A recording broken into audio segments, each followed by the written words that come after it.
Θέμα συντήρηση δασικής οδού. Παρατηρούμε μια σειρά από κακοτεχνίες που έχουν γίνει στο παρελθόν κατά τη συντήρηση του συγκεκριμένου δρόμου. Καταρχήν, ξεκινώντας, δεν υπάρχει αυλάκι, με αποτέλεσμα τα νερά να κινούνται στο κατάστρωμα του δρόμου και να προξενούν διάβρωση, παρασύροντας το λεπτό υλικό.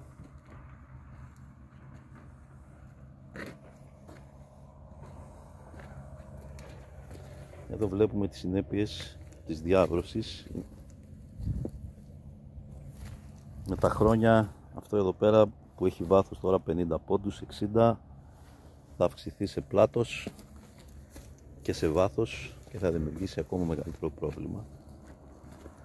Παρατηρούμε ότι έχουν μείνει τα χοντρά χαλίκια και οι λίθοι μεγαλύτερες διαμέτρους στο κατάστρωμα από το σημείο που περνάει το νερό. Αυλάκι, όπως είπαμε, δεν υπάρχει.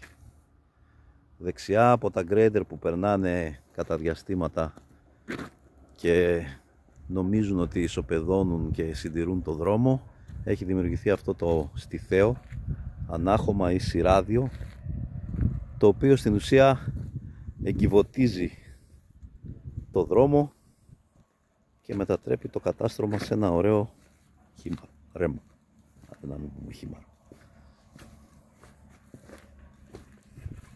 Με το πέρασμα του χρόνου, κάθε χρόνο έχουμε μεγαλύτερες ανάγκες για συντήρηση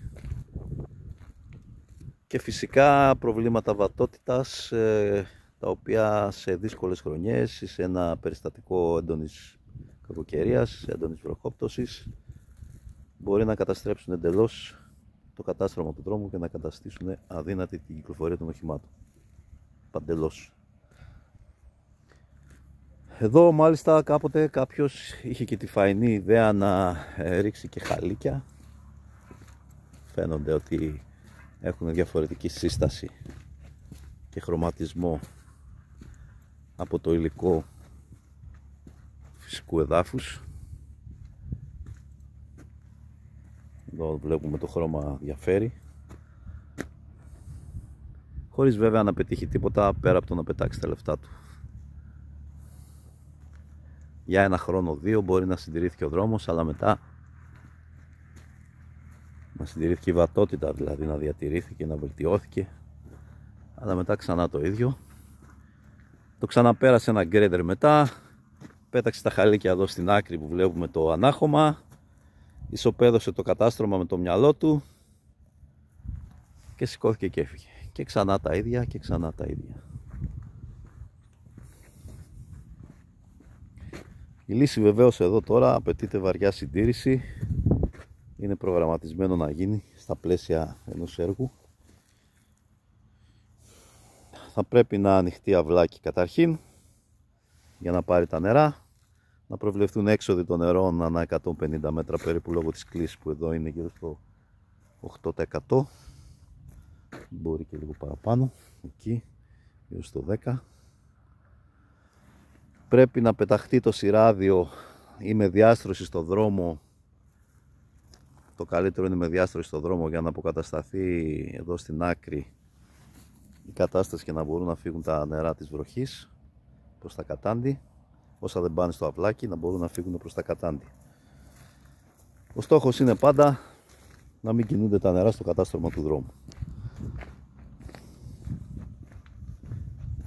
Θα δούμε πώς θα επισκευαστεί μετά και θα ξαναμιλήσουμε για αυτό το θέμα. Σε αυτό το σημείο που είναι βαμμένο με πράσινο χρώμα έχουμε επιλέξει να κατασκευαστεί μια έξοδος για τα νερά του αυλακιού. Δεν μιλάμε για οχετό εδώ.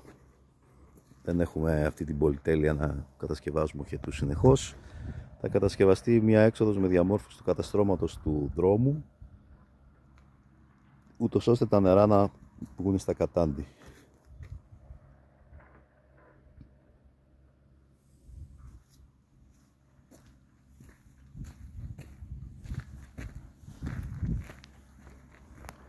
Τέλος για σήμερα.